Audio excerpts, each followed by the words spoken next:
प्यारे विद्यार्थियों नमस्कार। आप हमेशा की तरह अपने अपने घरों में स्वस्थ होंगे, मस्त होंगे और अध्ययनरत भी होंगे।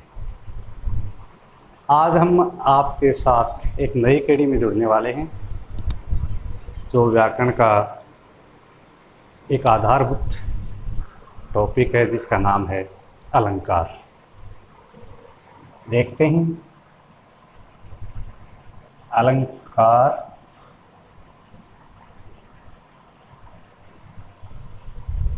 ये दो शब्दों से मिलकर बना है। एक शब्द है अलम, दूसरा है कार। अलम का अर्थ है शोभा बढ़ाने वाला या उत्पन्न करने वाला।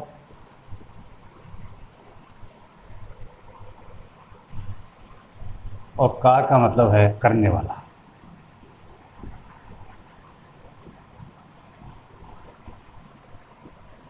शोभा, सुंदरता,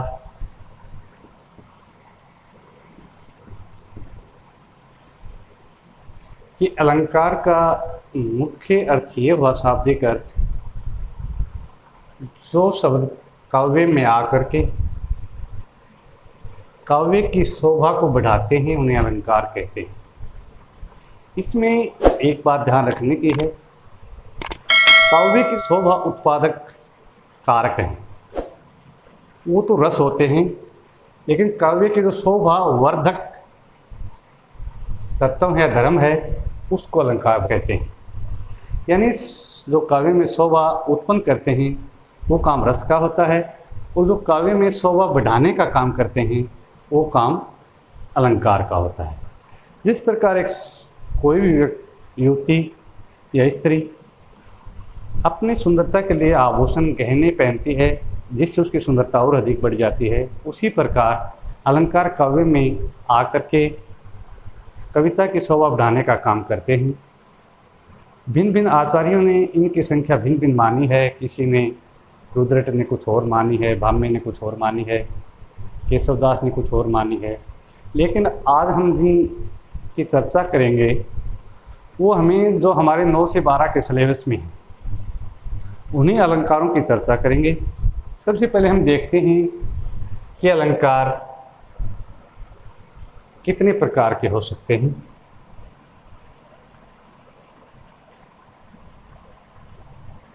एक अलंकार शब्दालंकार, दूसरा हो सकता है अर्थालंकार। अब मुख्य तो यही है, लेकिन कुछ लोग इसका तीसरा प्रकार और चौथा प्रकार भी मान लेते हैं, जैसे उभयालंकार। और एक नाम नया और भी दे रखा है जिसको पाश्चात्य या आधुनिक अलंकार। शब्दालंकार का मुख्य सीधा सीधा अर्थ है जो शब्द पर आश्रित सौंदर्य है, यानी जो शब्दों के कारण सौंदर्य में वृद्धि होती है उसे शब्दालंकार कहते हैं। और जो अर्थ को लेकर जिससे काव्य की शोभा बढ़ती है उसको अर्थालंकार कहते हैं। लेकिन उभयालंकार में दोनों चीज़ शामिल हो सकती हैं। इसमें शब्द और अर्थ, यानी ये जो भाग है ये उभयालंकार का है। यानी जो शब्द और अर्थ दोनों के कारण काव्य की शोभा बढ़ाएं उन्हें उभयालंकार कहा गया है। और इसको वक्रोक्ति इसके अंदर शामिल किया गया है। पाश्चात्य और आधुनिक अलंकार भी मान लेते हैं। कईयों का मानना है कि जो मानवीकरण अलंकार है वो इसी में आता है जो आधुनिक या पाश्चात्य अलंकार माना गया है। लेकिन मुख्य रूप से जो हम चर्चा करेंगे उस सिर्फ 2 ही मुख्य भाग हो सकते हैं, शब्दालंकार और अर्थालंकार। ये मैंने आपको आपकी समझ के अनुसार से, आपके ज्ञान के हिसाब से, ताकि आपको पता हो इसलिए इस कारण से मैंने आपको इनसे भी परिचित करा दिया। मानने वाले इसको 3 भी मानते हैं, 4 भाग भी मानते हैं, लेकिन मुख्य रूप से सिर्फ 2 ही भाग हैं, शब्दालंकार और अर्थालंकार। अब देखिए, अलंकार का मतलब है काव्य में शोभा बढ़ाने वाले, शोभावर्धक कारक। और वो शोभा 2 तरीकों से बढ़ सकती है काव्य में, या तो शब्दों के माध्यम से या फिर उसके अर्थ के माध्यम से। शब्दों के माध्यम से जिसकी शोभा बढ़ती है उसमें यदि उसका पर्यायवाची शब्द रख दिया जाए तो उसकी शोभा समाप्त हो जाती है। यदि अर्थालंकार में उस शब्द का पर्यायवाची शब्द रख भी दिया जाए तो उसकी शोभा में ज़्यादा प्रभाव नहीं पड़ता है, उसके शोभा बढ़ाने में जो कार्य होता है वो जारी रहता है। लेकिन शब्दालंकार में ऐसा नहीं होता। अब हम बारी बारी से इसके प्रकारों का वर्णन करेंगे। आज हम जो जिक्र करेंगे वो शब्दालंकारों के कुछ भेद हैं।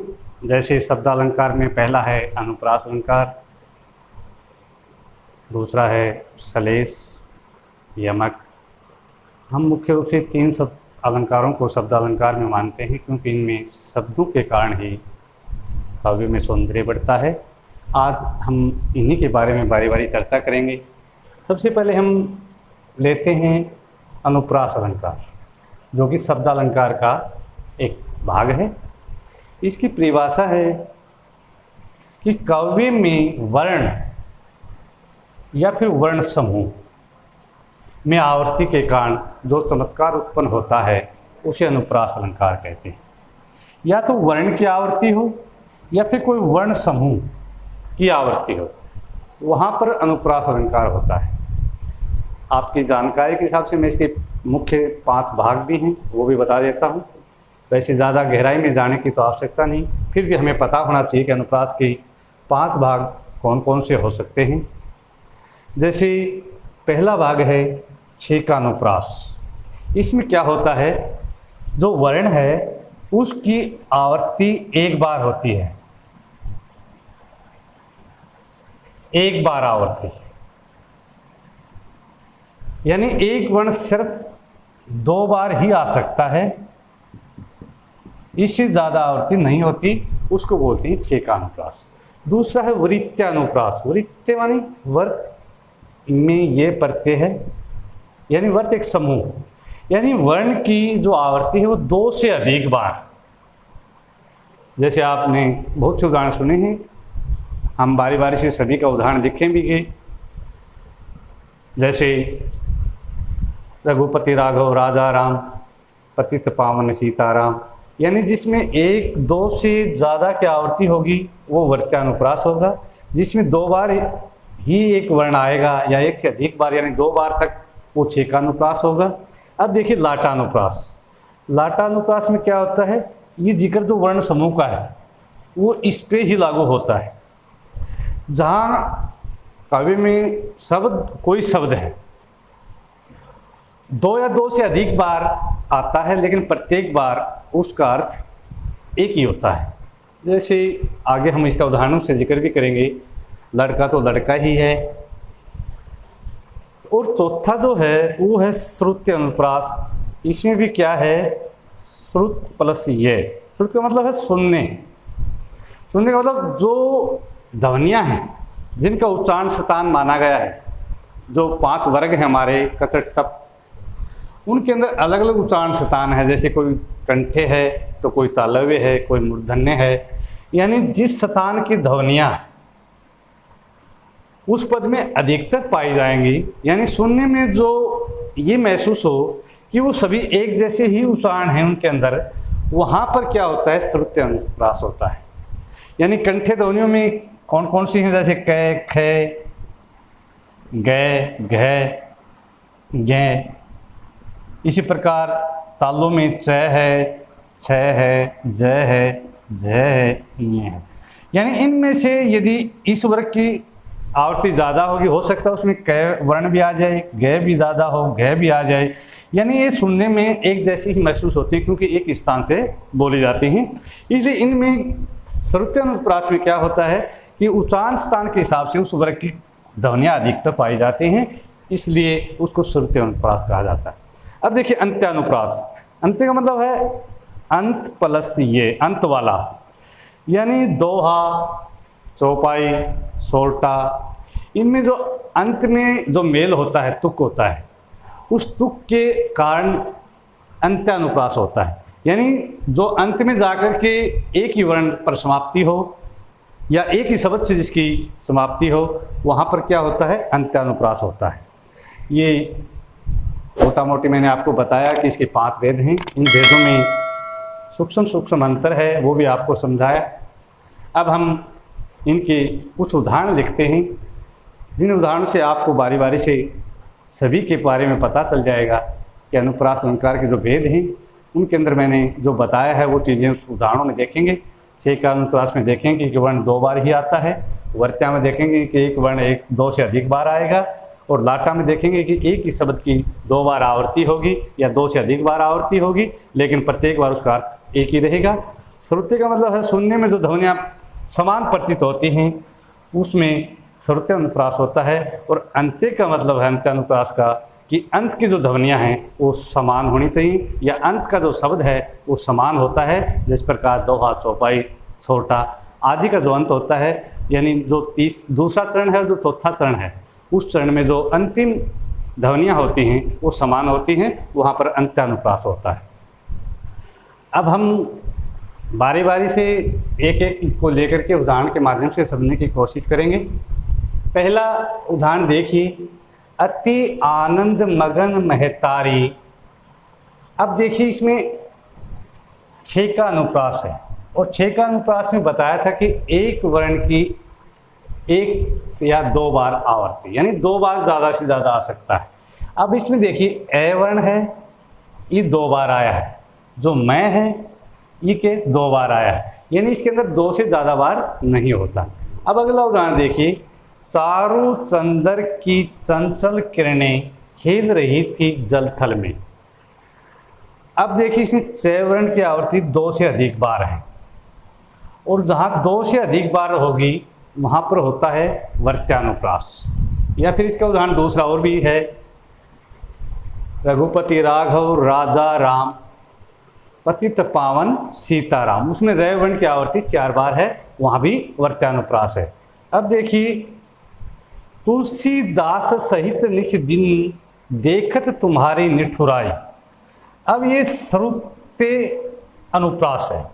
इसमें बताया था कि जो बोलने की स्थान है हमारे, उस स्थान के अधिकतर एक ही स्थान की ध्वनियाँ जब उसमें दिखाई देंगी तो वहाँ पर श्रुते अनुप्रास, यानी सुनने में एक जैसी जो हमें महसूस होती हैं। इसमें पूरी लाइन में दंत्य ध्वनियाँ ज़्यादा हैं।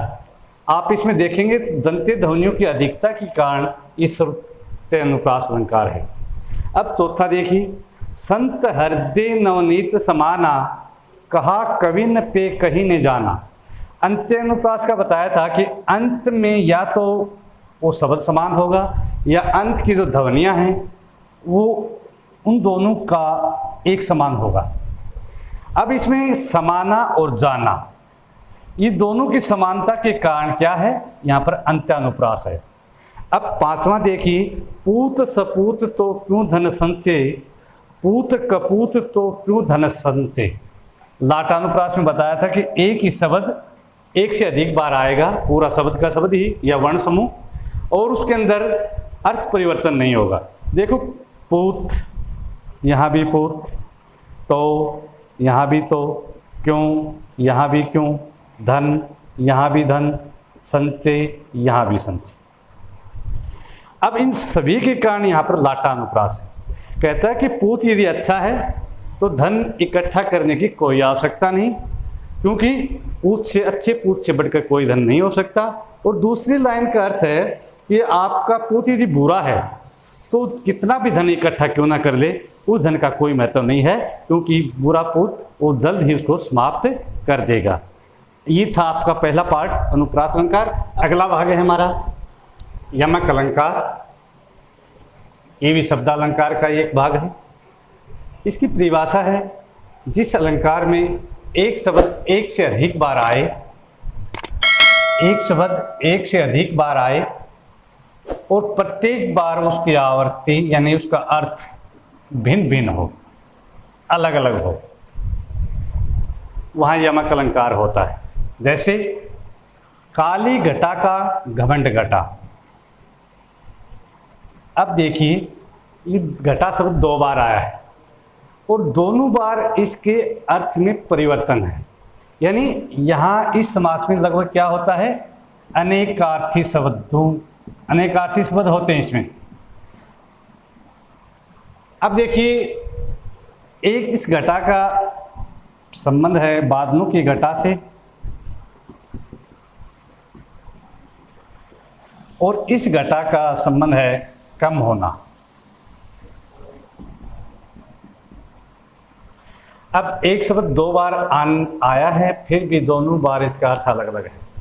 और ये पंक्ति किस समय की है कि आकाश में काले काले बादलों की घटा छाई हुई थी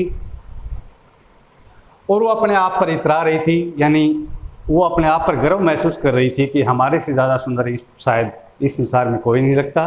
लेकिन यूँ ही श्याम वर्ण के श्री कृष्ण वहाँ पहुँचते हैं और घटाएं जब उसको देखती हैं तो अपने आप को लज्जित महसूस करती हैं, यानी अपना घमंड घटा हुआ महसूस करती हैं, अपने आप को उससे कम समझती हैं। इसलिए ये पंक्ति वहाँ से है और इस घटा में दोनों का अलग अलग अर्थ है। अब दूसरा है कनक और कनक। अब इस कनक का धतूरा और इसका मतलब है सोना। एक शब्द 2 बार आया है और दोनों बार इसका अर्थ भिन्न भिन्न है। कहने का भाव ये है कि दोनों शब्द अनेकार्थी हैं। क्या है? अनेकार्थी। ये दोनों शब्द भी अनेकार्थी हैं। जब अनेकार्थी शब्दों में इनको देखोगे तो दोनों के अलग अलग अर्थ आपको वहाँ भी मिलेंगे। यहाँ भी ये कनक कनक, एक कनक का तीसरा अर्थ और भी हो सकता है, धतूरा सोना कनक गेहूँ भी हो सकता है, लेकिन इस प्रसंग के भाव में यहाँ धतूरा और सोना ही है।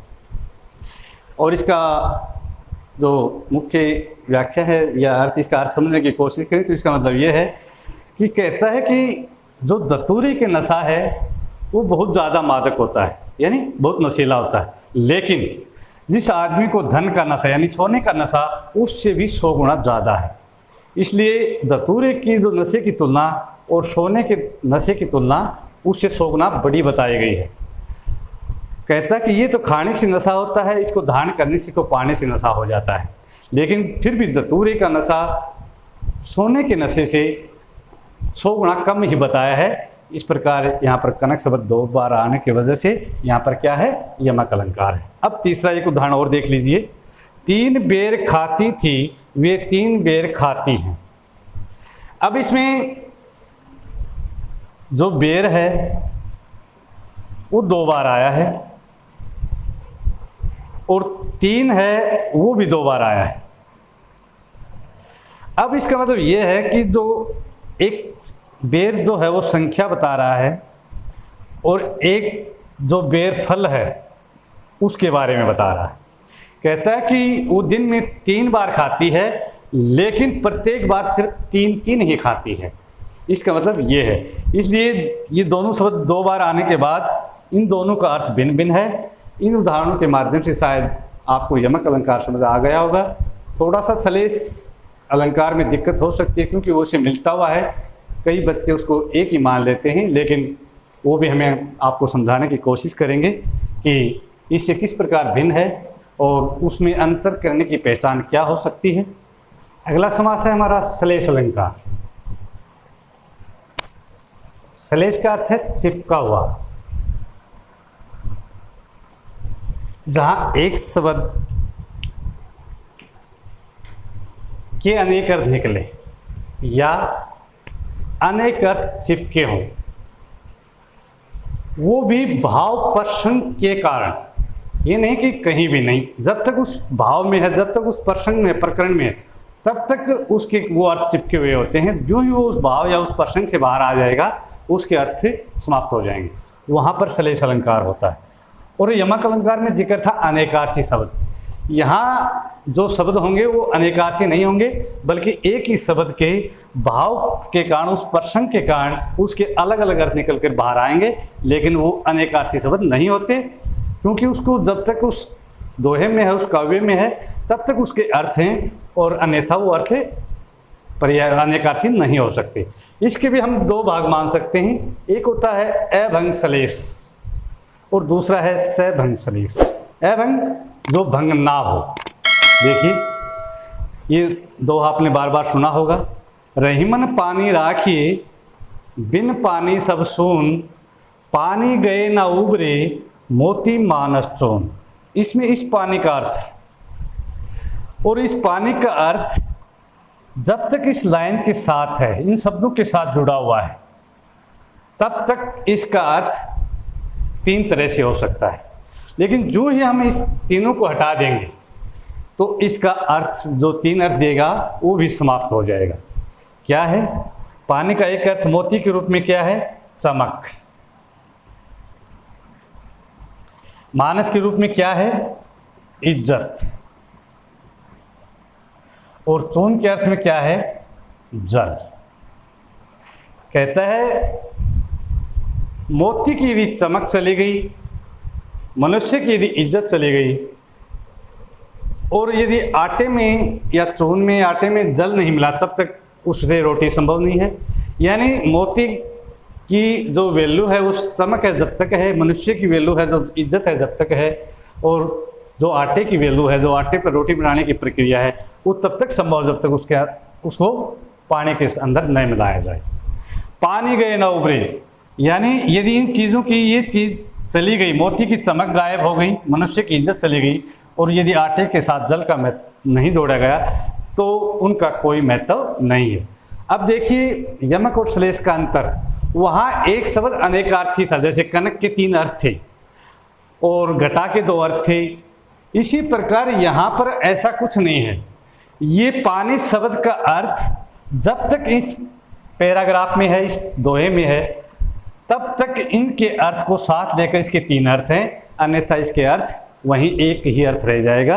अब अगला देखिए सभंग, यानी इसको भंग किए बिना, यानी हमने इसको भंग नहीं किया किसी भी शब्द को, लेकिन अगला जब हम देखेंगे कि उसको भंग तोड़ना पड़ेगा, उसके बाद ही उसका अर्थ निकल पाएगा।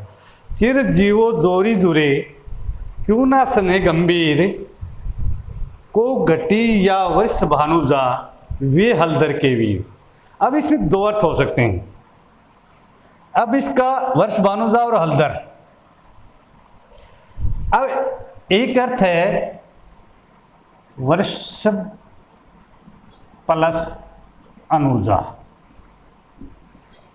एक है वर्ष भानु प्लस जा। अब यदि हम इस अर्थ को लेकर चलेंगे तो उसके साथ ही इसका अर्थ निश्चित होगा। यदि हम इस अर्थ को लेकर चलेंगे तो फिर इसका अर्थ इसके हिसाब से होगा। इसलिए इसको तोड़े बिना इसके दोनों अर्थ निकालना मुश्किल है। वर्षभ प्लस अनुजा, अनुजा होती है बहन, और वर्षभ होता है बैल, यानी बैल की बहन गाय। यदि हम इसको गाय के रूप में लेकर चलेंगे, इसको गाय के अर्थ में मानेंगे, तो यहाँ हलदर का अर्थ होगा हल को धारण करने वाला बैल। और दूसरा देखिए वर्ष भानु प्लस जा। वर्ष भानु एक राजा था, और जा माने उसकी, जय माने जन्म देने वाली, और जा का मतलब जन्म देने वाली स्त्री, और जो थी कौन थी? राधा। यदि हम इसको राधा के अर्थ में मानकर चलेंगे तो यहाँ हलधर का अर्थ क्या हो जाएगा? बलराम। क्योंकि आपको पता ही है कि हलधर किसको बोला गया है? बलराम को ही बोला गया है। इसलिए सभंग श्लेष बोलते हैं इसको, क्योंकि इसके टुकड़े करने के बाद इसके दो अर्थ संभव हैं। जब तक इसके टुकड़े नहीं करेंगे तब तक क्या होगा? एक ही अर्थ निकल कर सामने आएगा। यह अभंग इसलिए था कि यहाँ पर टुकड़े नहीं करने पड़ते, बल्कि सीधे पानी के जो इसका एक से अधिक अर्थ देता है वो पानी शब्द है। लेकिन यहाँ एक शब्द एक से अधिक अर्थ यानी उसके टुकड़े किए बिना नहीं दे सकता, इसलिए उसको सभंग श्लेष बोलते हैं। यानी श्लेष के कई बार पूछ लिए जाते हैं कि कितने भाग हैं, तो श्लेष के भी दो भाग हैं। और आपको एक बार से दोबारा से यमक और श्लेष का जो थोड़ा सा बारीक अंतर है उसको समझने की कोशिश करें। यमक अलंकार में एक शब्द अनेक बार आएगा और प्रत्येक बार उसका अर्थ भिन्न होगा, यानी वो अनेकार्थी शब्द होगा। जैसे आपने उदाहरण देखे थे कनक, एक कनक यदि अनेकार्थी शब्दों में देखेंगे, एक का अर्थ होता है गेहूँ, धतूरा, सोना। जैसे उसमें शब्द आया था घटा, घटा का आने का अर्थ ये बादलों की घटा भी हो सकती है, और कम होना भी, जैसे हम मैथ में पढ़ते हैं, वो भी घटा है। और यहाँ क्या होगा कि इसके अंदर इस भाव के कारण, इस प्रसंग में जब तक वो शब्द है तब तक उसके अर्थ एक ही शब्द से तीनों अर्थ चिपके हुए हैं, और जो ही बाहर कर दिया जाएगा तो उसका अर्थ गायब हो जाएगा। यानी इस जब तक इस प्रसंग में है तब तक पानी के तीन अर्थ हैं, और जब तक हम ये वर्ष भानुजा का अर्थ दूसरा अर्थ निकालते हैं तब तक इसको तोड़कर किसी टुकड़े करके हम दोनों अर्थों को धारण नहीं कर लेते, तब तक हम इसका निश्चित अर्थ नहीं ज्ञात कर सकते। यानी यदि हमने वर्षभ प्लस अनुजा यानी गाय के रूप में इसको मानना है तो यहाँ पर बैल को मानना पड़ेगा। यदि वर्ष भानुजा राधा के रूप में इसको मानना है तो इस हलधर को हमें किसके रूप में मानना पड़ेगा? बलराम के रूप में मानना पड़ेगा। तो मैं आशा करता हूँ आज जो शब्दालंकार के 3 भाग थे, मैंने उनको समझाने के लिए हर संभव कोशिश की, और शायद आपको समझ आया भी होगा। आज के लिए इतना ही, धन्यवाद।